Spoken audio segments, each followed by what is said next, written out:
Uganda. All right, so whenever we go to visit Uganda, our Ugandan hosts always are careful to go out of their way to say, "You are all most welcome."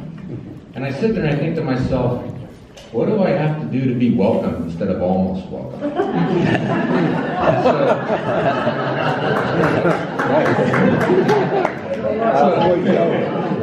Okay, you guys a little slow. We'll catch up. All right, I caught it finally. So I thought, how do I avoid that today with all of you here? And I thought, let's take advantage of the one Swahili word I know, karibu. So karibu, and thank you for coming very much. Who likes the food? Anybody? Yeah. Didn't know if I should mention, but it's safe to say it's from a social ministry in Long Beach called 5,000 Pies. And if you're ever in the need for sweet pies, not pumpkin, I think actually they'll make the pumpkin pie better. They make all kinds of stuff. I'd suggest you go down there and take advantage of them. Very good. Yeah. Did anyone take a look at those cookies? Oh, Yes. They're too pretty to eat. Did anyone eat them? No. 2 thumbs up, right? Yeah. Yeah. Okay. So I'd like to just thank fellow church member Lynn Rieger. How are you, Lynn?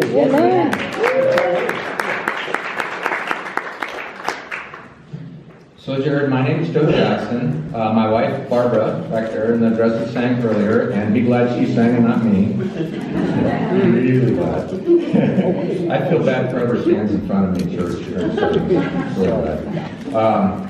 Our members of the board of directors, as you heard, and we've been really blessed to be a part of Align and everything going on here. And I thought we'd share a little bit, it'll be a short story, so it won't take forever, but about how we became intertwined with Bombo Pentecostal Church, with Peninsula Community Church, with Bay Cities Community Church in Lomita, and Align. I'll tell you the short story. I know you don't want to be here forever, and we got football games on. But back in 2007, we were attending a different church, and our favorite pastor of the church left, and we really couldn't understand why. We actually tried to figure out. So we decided maybe it's time to go look around. That's, God's trying to push us to a new church. And by chance, we visited Peninsula Community Church right here when Alex and Millie were talking. I think it was the very first time. It was incredible. And we sat there and we thought, wow, listen to these people.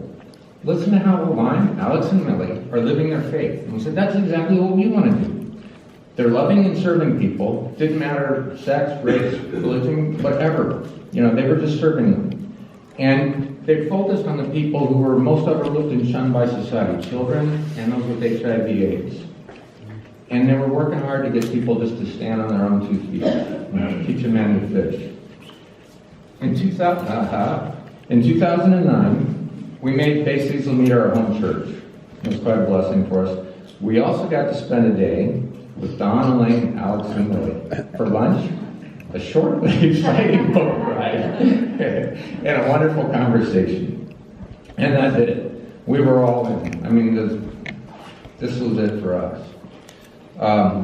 I won't go too much into the boat ride. I won't go too much into my retirement treks. I promised you the short story, but someday if you got some time, you can have a little fun with us. Oh, yeah. They're good, too. I thought if I talk about the boat ride, I have to cue the Gilligan's Island theme song, but that was just too much for Brandon and Erica. In 2011, Alex and Millie spoke at Bay Cities Lomita for the first time, and that was just a connection that's still there today. In 2012, Bay Cities Lomita raised the funds to put a roof on the very first light home, and Barbara and I took our entire family to Bombo for the very first time. It was quite an experience. It's beautiful there, as you can see. But I'll tell you, it's pretty scary taking our 2 kids there, not having been there before and knowing everything going on with HIV and everything else. But it was a blessing. As soon as we were on the ground, we were good.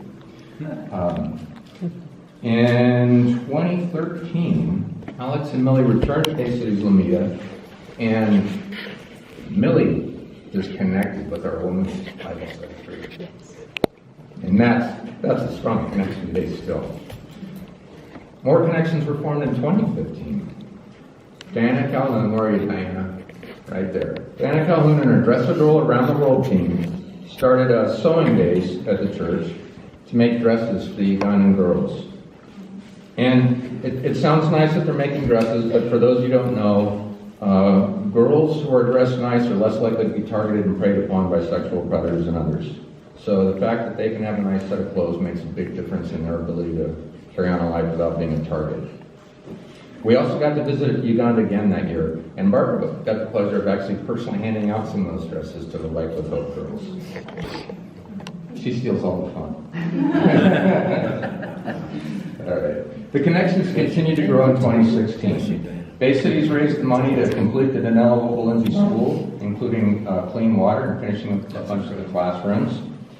And that in itself was nice, but we found it turned out to be a blessing for the community there as well. Because the way we connected the clean water, our plan was to put in a wall, but God's plan wasn't to put in a wall. God's plan was for us to extend the pipeline that they had for water several kilometers to get all the way to the church, to the school, I mean. And the good news then was everybody who lived in that area that was between the school and where that water line was now had an opportunity to tap into a clean water system instead of having to get jugs and go down to the river and fill them up and hope it's good. So it's amazing how things just reach out and bless more people. Diana and her Dress a Girl team that year started making shorts and getting shirts for the boys. So now the boys had someone looking over them too, their angels. And a Bay Cities Lamita team visited Bongo for the first time for a short-term mission. It was an incredible week. I see a couple of you here of incredible fellowship and service. My leg's wagging her finger. Oh, okay. And even better, that time Diana joined us, and she was able to get some of those dresses out to kids herself. And from the heart,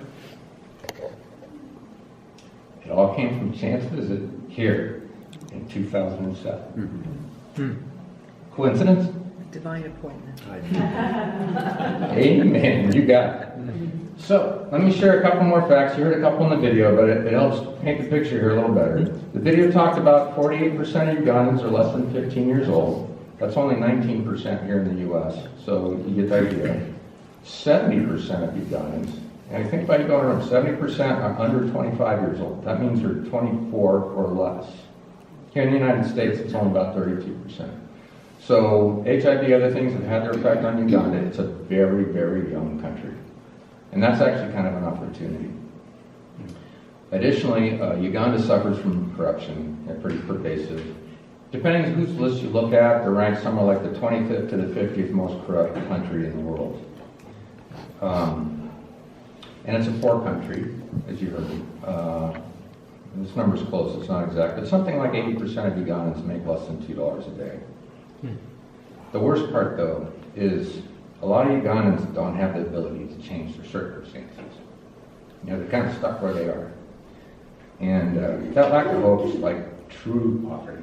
It's not just financial poverty like we think about it here. So that's why Align and EPC have partnered to focus on fighting that poverty and change lives and transform those lives and transform the community and hopefully transform the nation. And we do this, by several ways. Meeting basic needs through our sponsorship program that helps those kids, those single mothers, etc. Providing a safe place for abandoned, orphan, and abused kids, the life homes, and that was the focus of the last gala. Education through the Denell schools, which you heard about. We've got a program called Reconcile, which are connected, and scholarship programs. And sustainability, we've got a few little things as well as that whole educational process that's designed to get people still needing to stand on their own feet. So with that in mind, now let's take a look back real quick at 2017 and talk about what we, and not the royal we, but all of us here, everyone who's participated or somehow contributed to what we're trying to do with our friends in Bongo, Uganda. 6 new kids moved to life homes. As mentioned, they're kind of a safe, loving environment for children in just really terrible circumstances otherwise. And I'm going to tell you about a couple of them I got to meet. Shadia and Ramathan. Shadia was about 4 when I met her last year in February. Ramathan was about 7. And they were being raised by a single mother who's exhibiting severe mental disorder signs. They were renting a room from a man who we later found out was being suspected of abusing Shadia. The good news is some of the local NT church partners there found these kids, understood their situation, and that created an opportunity for them to move into the life homes. When I met the kids, Shadi and Monica, they'd actually only been in the life homes for a couple of days. But I can tell you could see that they were already starting to integrate in. They were getting to know the kids. They were looking comfortable. They're just becoming part of the setting they have there. But better yet, a year now later, they're thriving, they're growing, they're learning. They're just whole new people. And I know when we went there to visit, Shadi was not known for smiling. In fact, she was not known for smiling ever. But I'm glad to say that's changed.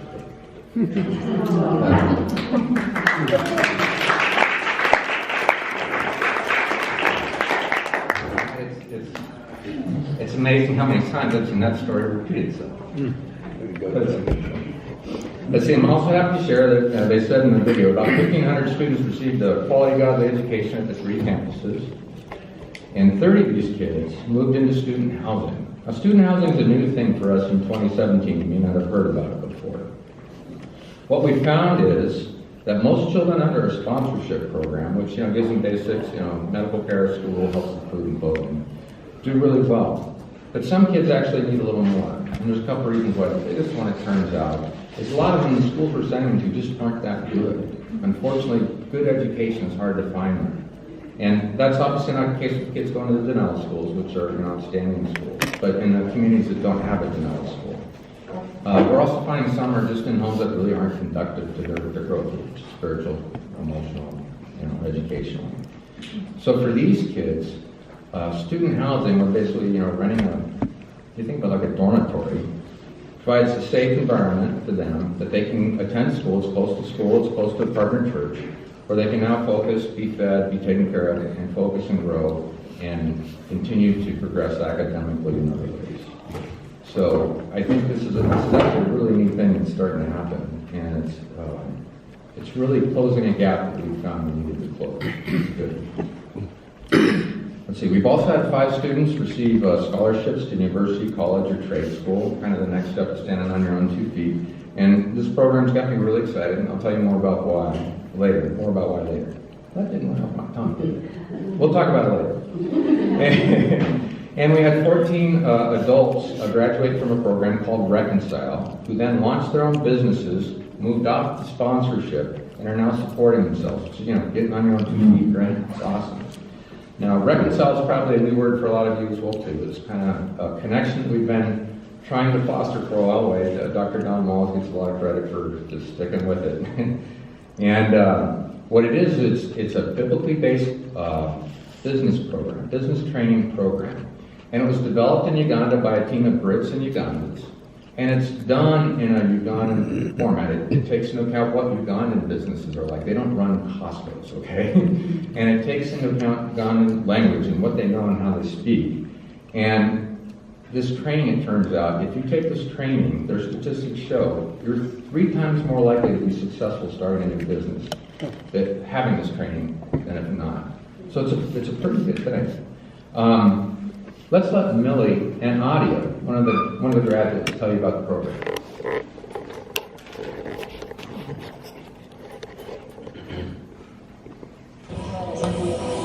This is Ida Nabukera. Ida Nabukera is one of the clients that Life with Hope supports through Align. We found Ida at a very disadvantaged state, weak, sick, and not able to live on her own. But through Life with Hope sponsorship, she has been able to grow to a point where she could stand on her own feet. And so we empowered Ida with a training called Reconcile that empowers one to start a business of their own. We were able to give her capital, and she took the capital and started a piggery. She bought a good number of piglets, built a pigsty for them, and now the pigs have grown. One of them is pregnant and is going to give birth to a minimum of 5 other pigs. Pigs sell like hotcake. She expects to use the profits from the sale of the piglets to expand the piggery even further. She is excited that she is able to earn a living for herself, to look after herself. It has given her a sense of purpose, a sense of pride, that she is able to stand on her own, make her own money. Thank you, Align, for making this possible for Ida and for others like her. It's always good to hear Millie's voice. So I gotta apologize. I'm married to a linguist who knows how to pronounce words, and unfortunately I don't. It is Ida, and I guess it's reconciled. It's not reconciled. I'll put some more words later. Don't worry, they'll keep coming. All right. So we had those 14 graduates, and again, here's another story of someone who, at one point, was a Life with Hope sponsor. One of these women or children that we sponsor that now is on her own 2 feet. It's pretty amazing. Speaking of, how many people here sponsored a child? Anyone? Okay, we got a few. Good. So let me thank you all, and let me let you know that we had a wonderful thing happen this December. We had our Christmas in Uganda campaign, and all the children and their sponsored children and sponsored moms were blessed with just a wonderful Christmas celebration. And not only that, every single mother received a mattress, and every child got a set of shoes and a set of clothes. And I thought about, if I tell people they got a mattress, they're probably going to look at me like, what's up? But when you go visit most of the people we serve, they might be sleeping on a sheet, or they might have a real thin piece of foam. This is luxury. It's really loving people in a way that's going to help them get a good night's sleep and be ready to face their days. So thanks for all those who participated in that. So we also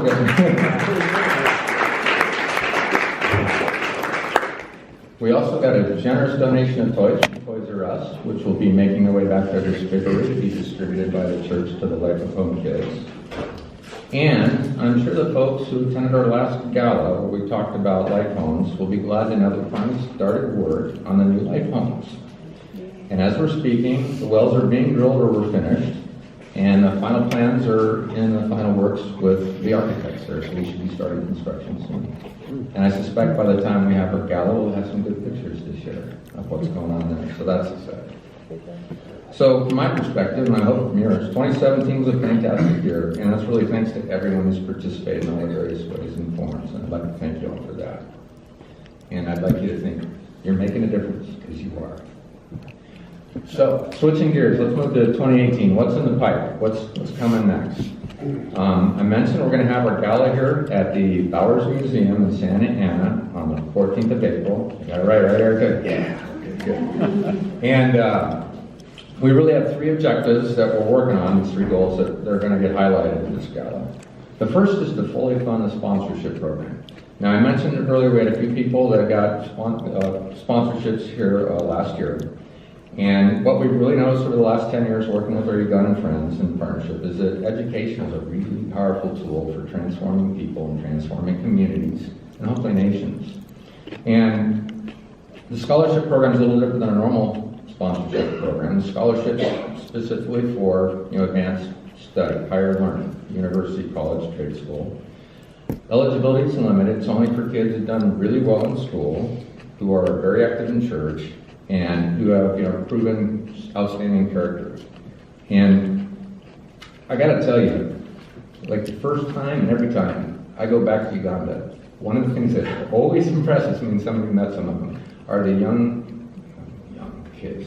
Okay, I can call them young kids. They're not that young, but they're kids that are 20s, 30s, that are there and running the churches, running the schools, running the ministries, and not only are they doing that, but they're doing it what we call sacrificial wages. If they were out in the public sector doing that, they'd be making 2, 3, or more times the amount that they're making by coming back. But they've been so blessed, and they know it, to get that scholarship. They want to come back and do the same. All right.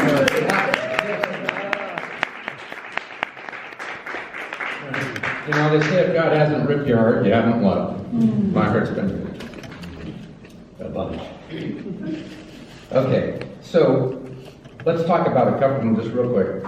They're real people. We got a picture of Ivan. Ivan, this guy's amazing. If he was up here talking, you guys would just be enthralled. He's just the most amazing speaker I've ever seen. He runs a school in Kokogi. He's a scholarship benefit. Pastor Ezra, who's in Wopalinzi. I love this man. This man probably prays for my kids more than I do. and he's got a lot of kids of his own to worry about in the whole parish. Ezra and his wife are amazing. Angelo and Jennifer, who are running the church, the pastor and his wife, in Kokogi now. They are blessed. They just had a baby a month or so ago, so we stole their Facebook picture. I doubt Jennifer's going to be happy with it. but it is what it is. And then last, Millie Keller. She's another one here. She's our Life of Hope client coordinator. She's the one who's in touch with all those kids. You get your notes or your pictures and everything. That's due to her.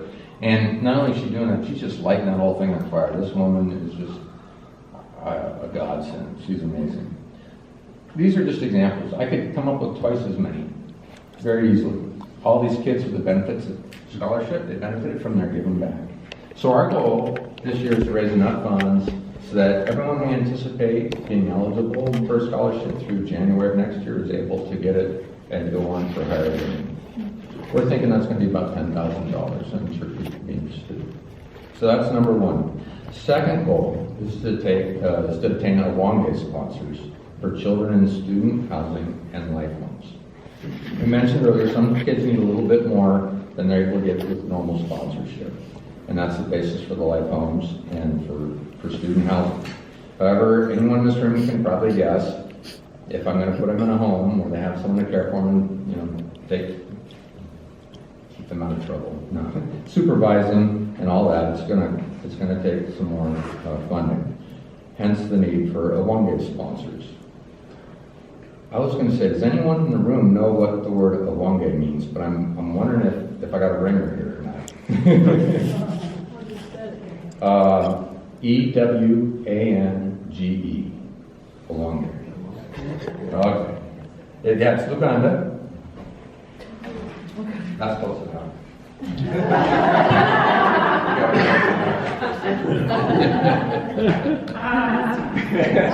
Now maybe people won't be so scared to answer questions. Okay, so actually Luganda is a very common language in Bombo, and for you linguists and stuff, it's one of 43 languages spoken in Uganda. Anytime we go out in villages and stuff, we usually have two people with us, one who can speak Ugandan and one who can speak Swahili to help us communicate. The educated people speak English just great if you're Brit. If you're from the U.S., it's a little hard to understand them sometimes.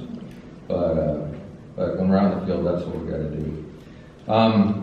And I guess I should tell you what it means. You guys still want to know? Yeah. Awonge loosely translates into "at my home." So an Awonge sponsor is an "at my home" sponsor, and we're trying to bring these kids into homes. So we think it's appropriate. Okay, no one likes that. So, thank you.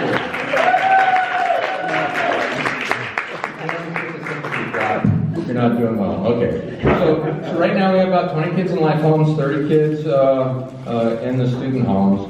And what we're going to do is we're going to contact our sponsors to give them the opportunity, if they want to be Awonge sponsors in addition to regular sponsorship. It's not like we're trying to press these people and put a vice grip on them, but we do want to give them, if you think about the right of first refusal, if I have a child and I want to do this too, we want to give them that opportunity. And then after that, we'll see how it goes, and then we'll reach out to try to raise Awonge sponsors as needed for the rest of the kids. We need to deal with the kids that need a little bit more and put them in a home where they can thrive and grow, whether it's just during the school year or year round. See, our final goal is to get, this is going to sound funny, but I thought, how am I going to tell people? I'm just going to tell you. We're trying to get 2 school buses for the Danella schools. You might think that's kind of odd, why not go under school or something? It turns out there's a real pent-up demand for bus service. And in Wobolinzi right now, they have just a regular van, it's what, a 13-passenger van that probably holds about 35 Ugandan kids.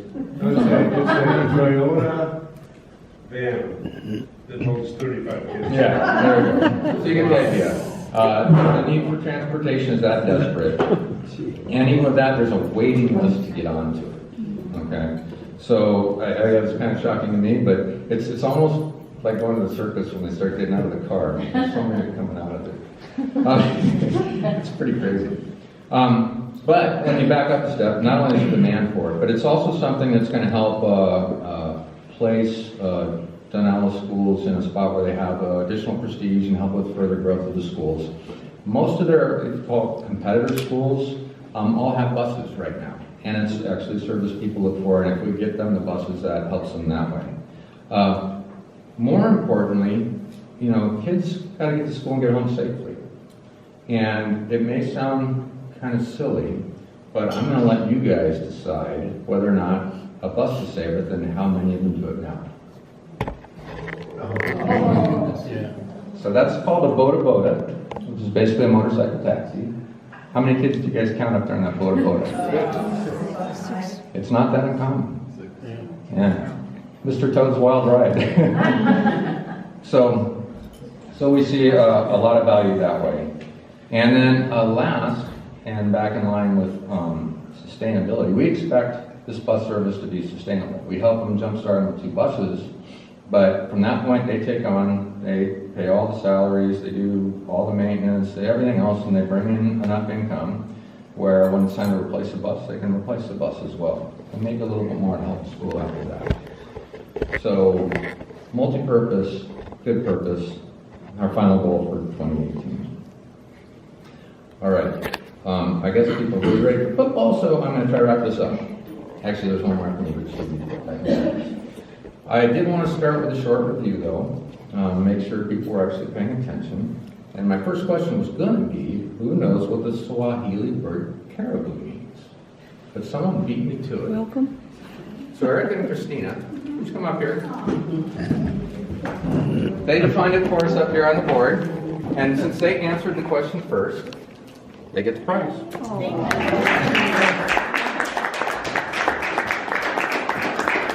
Right. Let's see, my second question was, who can tell me what Align's 3 goals are for 2018?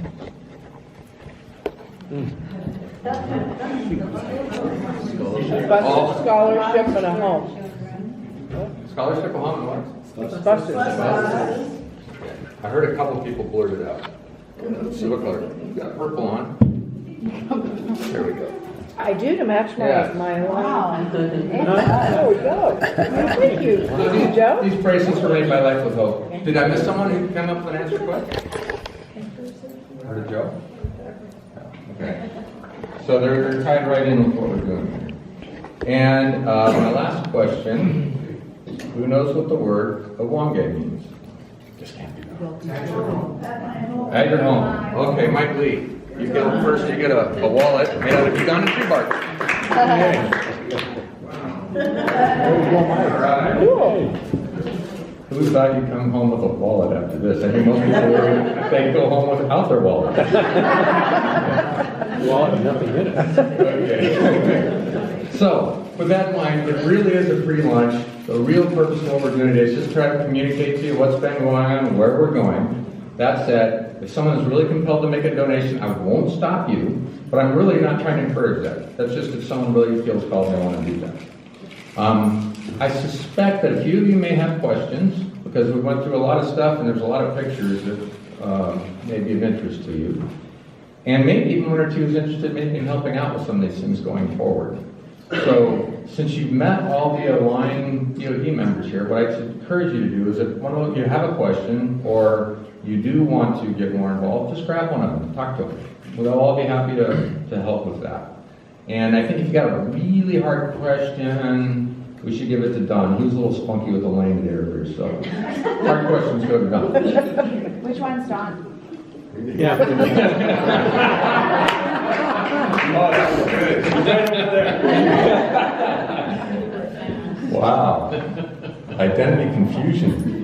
All right. So, I'd like to thank you for your time, and I'd like to introduce Erica Estrella, who's going to talk a little bit more about the gala.